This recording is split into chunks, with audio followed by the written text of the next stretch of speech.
só para ser verdadeiramente útil.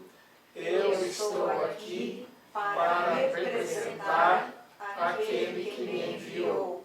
Eu não tenho que me preocupar com o que dizer ou o que fazer, porque aquele que me enviou me dirigirá. Eu estou contente em estar aonde quer que Ele deseje, sabendo que Ele vai comigo. Eu serei curada na medida em que eu permitir que Ele me ensine a curar. Página 77, segundo parágrafo, capítulo 5, Cura e Integridade. A introdução, segundo parágrafo. Terceiro parágrafo. Tu estás sendo abençoado por qualquer pensamento benéfico de qualquer dos teus irmãos em qualquer lugar. Por gratidão deverias querer abençoá-los em retribuição. Não precisas conhecê-los individualmente, nem eles a ti. A luz é tão forte que se irradia através da filiação e retorna os agradecimentos ao Pai por irradiar sobre ele a sua alegria. Só as crianças santas de Deus são canais dignos da sua bela alegria, porque só elas são suficientemente belas para mantê-la por compartilhá-la. É impossível para uma criança de Deus amar a seu próximo a não ser como a si mesmo. Por isso, a oração daquele que cura é: que eu conheça esse irmão como conheço a mim mesmo. Porque a nossa mente, ela está dividida, né, entre o espírito e as coisas do mundo, as preocupações do mundo, as dificuldades, os desejos, as vontades de ter ou fazer ou conquistar, né? E o espírito está na alegria. Então, quando nós estamos na alegria, nós compartilhamos a alegria. Quando nós estamos com qualquer que seja preocupação, ou medo, ou angústia que está no mundo, nós vamos compartilhar isto. Então, por isso ele diz no final, que ele fecha, que eu só sou capaz de amar ao próximo como a mim mesmo. Não mais. Nem menos também. Então, na medida que eu consigo amar o próximo, é a medida que eu amo a mim mesmo. Porque se eu não tenho amor, como é que eu vou amar a outro? Eu só posso amar dentro daquela mesma medida, daquela mesma proporção.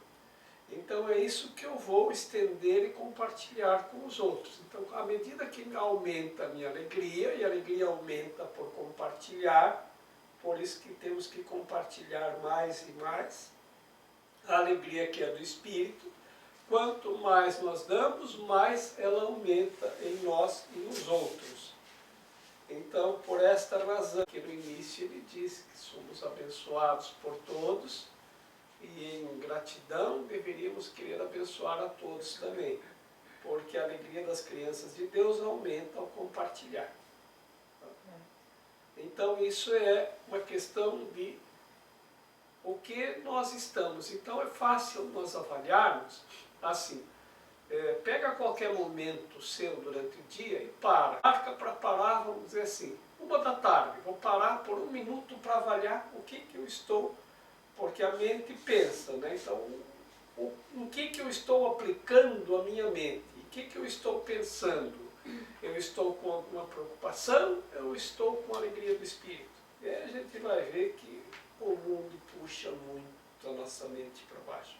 A gente está envolvido quase que praticamente todo o tempo com as coisas do chão e muito pouco com as coisas do céu.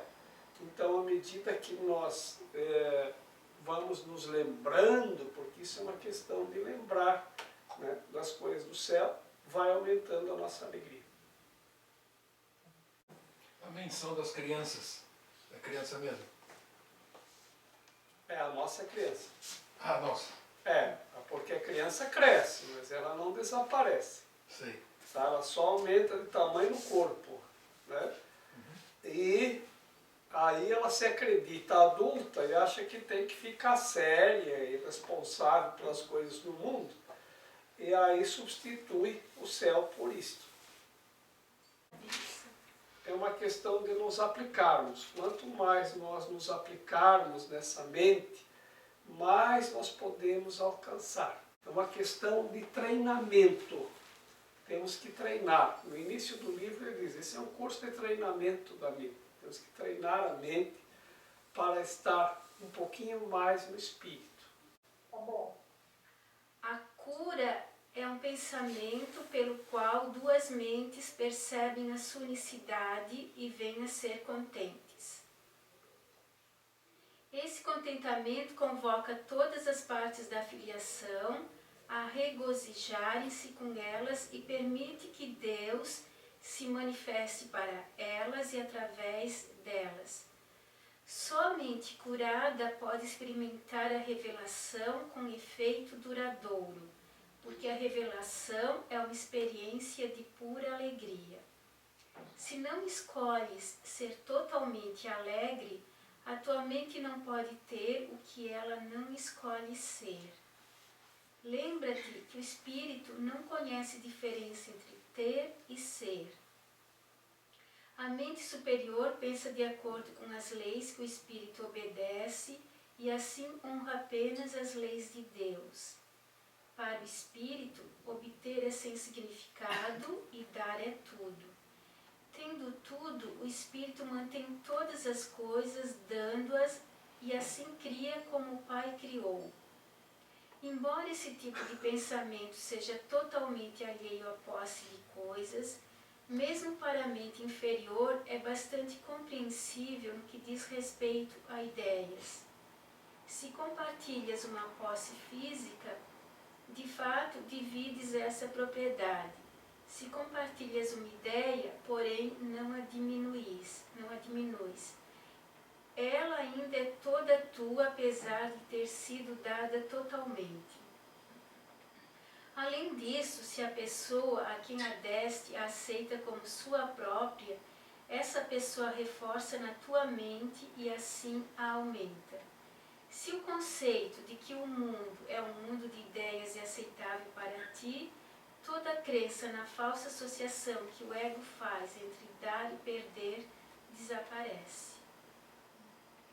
Se esse mundo é o mundo das ideias, então é fácil da gente compreender. Se a gente aceita a ideia de que esse mundo é de ideias, e tudo é uma ideia, a pessoa tem uma ideia e faz alguma coisa a partir daquela ideia.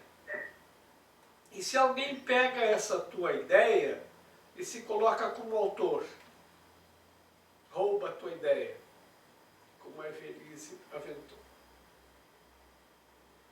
Ele diz que a ideia continua sendo sua. Não precisa brigar com a pessoa, porque a ideia ainda é sua.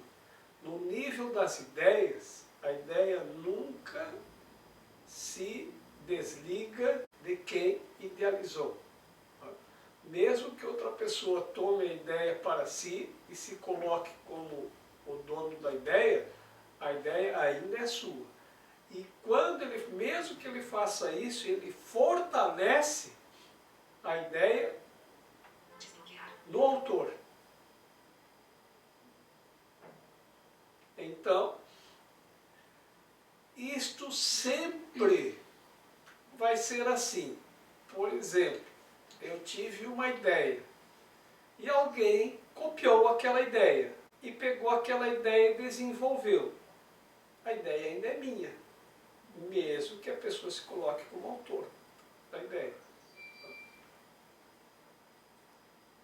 Então, a ideia ainda é minha. E quanto mais outras pessoas desenvolvem essa ideia, a ideia vai fortalecendo mais e mais e mais. Então, se é assim, então quando você dá alguma coisa, nesse nível do entendimento da ideia, cada vez isso cresce mais, você não fica com menos. Então, quando você dá uma ideia e alguém faz, diz, eu conversei com a pessoa a respeito da ideia, ela pegou, foi lá e fez. A ideia é tua. E isso fortalece na tua mente e na mente da pessoa. Pode ser que a gente diga, mas ele está ganhando dinheiro com essa ideia e eu não. E isso é a mente pequena, a mente inferior que vai acusar isso. No nível da mente superior, a mente superior vai compreender que a ideia está sendo fortalecida. No nível da mente inferior, nós vamos entender que a ideia foi tirada. Então, foi que a gente está tendo uma perda. E, no entanto, estamos tendo um ganho na mente superior. Então, quando ele diz aqui a mente inferior, ele não quer colocar ninguém como se alguém tivesse uma mente inferior e outros tivessem uma mente superior. Né?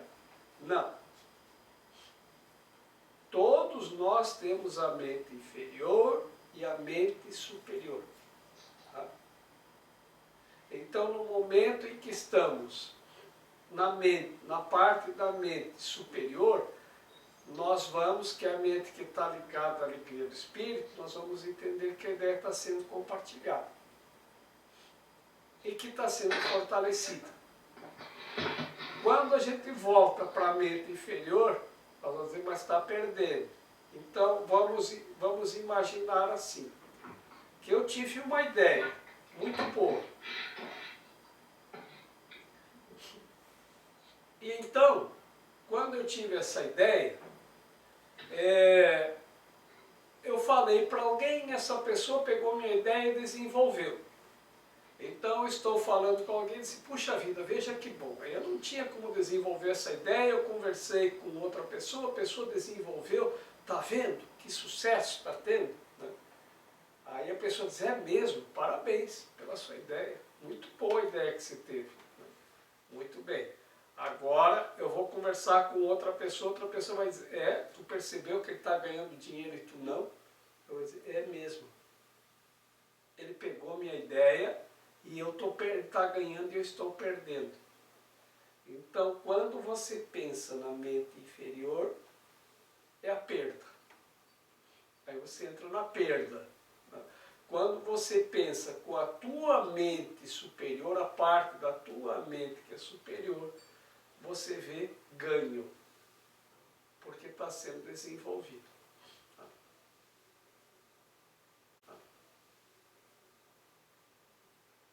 O japonês estava no restaurante e tinha um aquário bem grande assim no restaurante.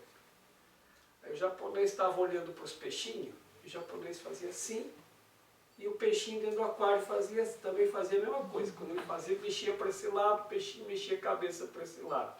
Quando ele fazia assim, mexia a cabeça para baixo, o peixinho, tudo que o japonês mexia a cabeça, o peixinho fazia a mesma coisa. Aí passou o português e viu aquilo, ficou impressionado, ficou olhando tudo que o japonês fazia. Aí disse assim, mas como que você consegue fazer isso? Aí o japonês olhou para o Manuel e disse, mente superior domina a mente inferior, né? Aí o japonês foi no banheiro, quando voltou, o português foi no banheiro, quando voltou o japonês não estava mais. Né? Olhou para um lado, para o outro, estava sozinho, ele disse, vou treinar. Né? 15 minutos depois o português estava assim, ó. Foi dominado. Foi dominado pelo peixinho. Meu Deus.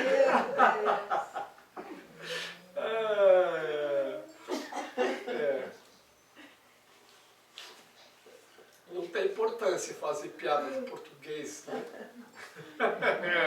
Mesmo os que são portugueses sabem que a gente lá eles fazem piada de brasileiro. Olha, sei dessa piada, né?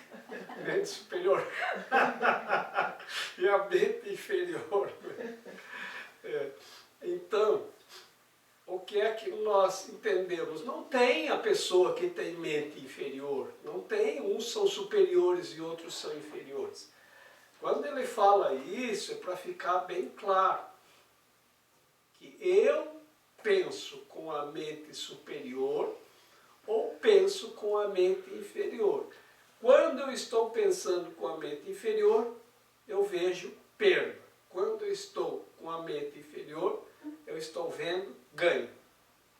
Então, a ideia é minha e está se propagando. Tá? Só que isso é difícil, porque tem aquela parte da mente inferior, ela vai ficar cobrando. Ah, tá vendo? Copiaram a tua ideia, copiaram a tua ideia, copiaram a tua ideia, tá vendo? Eles estão lá ganhando dinheiro, tu, que é o cara que teve a ideia, tá aí. O diabinho falando. Sentado sem nada. É o diabinho, né? O diabinho é a mente inferior, né? Que está ligado às coisas do mundo, porque a lei do mundo é assim, se você dá alguma coisa, você perde aquilo que você deu. Né? Aquilo que você deu, perdeu. Né? Então, não há como entender direito. Já a mente que está ligada ao espírito, que é a mente superior, que é a nossa mesma mente de cada um, quando você dá alguma coisa, você aumenta por compartilhar.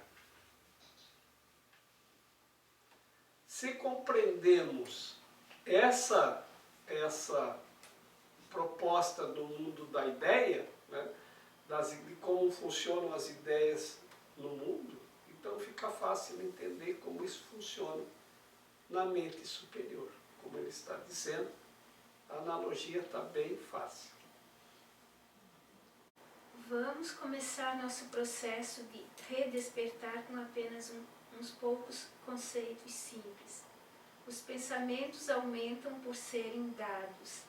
Quanto maior é o número dos que neles acreditam, mais fortes passam a ser.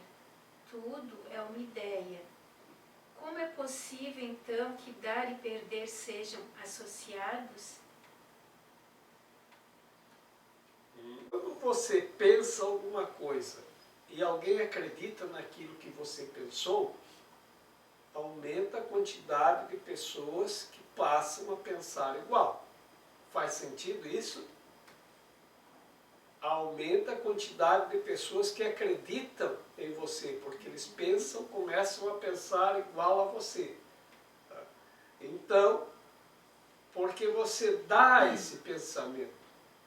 Se você retém ele, então você vai ficar com ele sozinho. Tá? Isso não serve para nada. Tá? Então, quando você dá um pensamento, quanto mais pessoas aceitam aquilo, mais pessoas se agregam a você. Mais pessoas querem estar contigo naquela ordem de pensamento. Então, se tudo que nós damos aumenta, como é que nós podemos acreditar que nós possamos dar alguma coisa e associar dar com perda? Mesmo no mundo material. Mesmo na matéria. Aquilo que nós damos nunca pode ser perda. 3. Esse é o convite ao Espírito Santo. Já tenho dito que posso alcançar o que está acima e trazer o Espírito Santo para ti, mas só posso trazê-lo a ti com o teu próprio convite. O Espírito Santo está em tua mente certa, assim como estava na minha. A Bíblia diz: tende em vós a mesma mente que estava também em Cristo Jesus. E usa isso como uma bênção. É a bênção da mente disposta para o milagre. Ela pede que possas pensar como eu pensei, unindo-te a mim no pensamento de Cristo. 4. O Espírito Santo é a única parte da Santíssima Trindade que tem uma função simbólica. Ele é chamado curador, o consolador e o guia. Ele também é descrito como algo separado, a parte do Pai e do Filho. Eu mesmo disse: Se eu me for, eu vos enviarei um outro Consolador e ele habitará convosco. Sua função simbólica faz com que o Espírito Santo seja difícil de compreender, porque o simbolismo é aberto a interpretações diferentes. Como homem e também como uma das criações de Deus, o meu pensamento certo, que veio do Espírito Santo, ou a inspiração universal, ensinou-me em primeiro lugar e acima de tudo que essa inspiração é para todos. Eu mesmo não poderia tê-la em mim sem saber disso. A palavra conhecer é apropriada nesse contexto porque o Espírito Santo está tão próximo do conhecimento que o traz à tona, ou melhor, permite que ele venha. Eu falei anteriormente da percepção superior ou verdadeira, que está tão próxima da verdade que o próprio Deus pode fluir através da pequena brecha entre eles.